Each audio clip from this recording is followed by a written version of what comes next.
Hi everyone.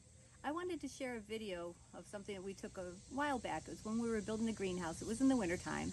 Now still dyeing my hair brown. It's about fodder.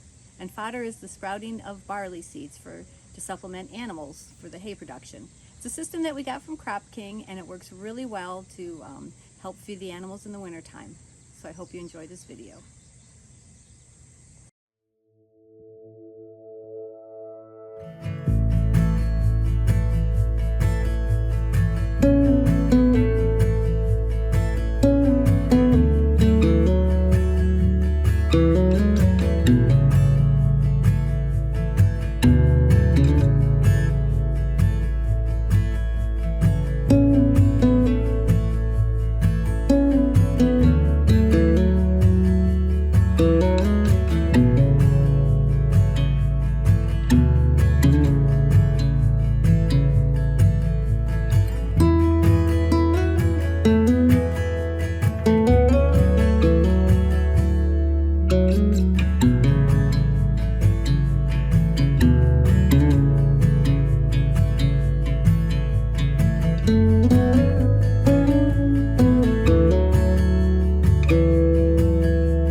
enjoyed the video on the fodder. It was fun doing it that winter. We've done it a couple other times when the winter's been pretty cold and the hay production's been sparse.